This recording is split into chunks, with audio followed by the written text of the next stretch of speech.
Nel 2023 abbiamo avuto quasi 70.000 infortuni in tutto il Veneto, 70.000 infortuni sul lavoro o anche in itinere. Significa, facendo un calcolo molto alla spanne e calcolandolo su tutte le giornate dell'anno, che ogni 7 minuti e mezzo un lavoratore o una lavoratrice hanno avuto un infortunio sul lavoro. Numeri preoccupanti per cui i sindacati chiedono un'inversione di tendenza e lo faranno a gran voce sabato 20 aprile manifestando a Roma.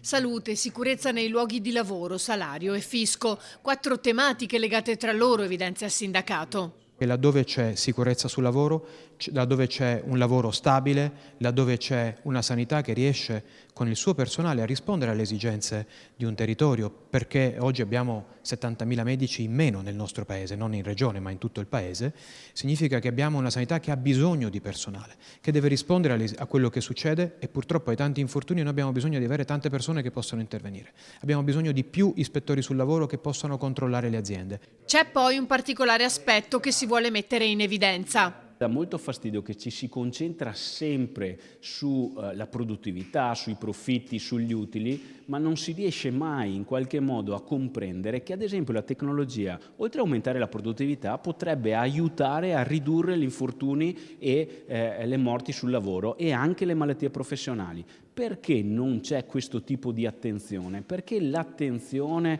di tutto il sistema in qualche modo è generare solo denaro, profitti, quando invece dobbiamo ritornare a portare le persone al centro, all'interno dei luoghi di lavoro, riconoscendo il lavoro che svolgono. Il sindacato non abbassa mai la guardia, la UIL non abbassa mai la guardia e l'obiettivo è quello di creare la cultura della sicurezza, ma soprattutto la cultura della vita.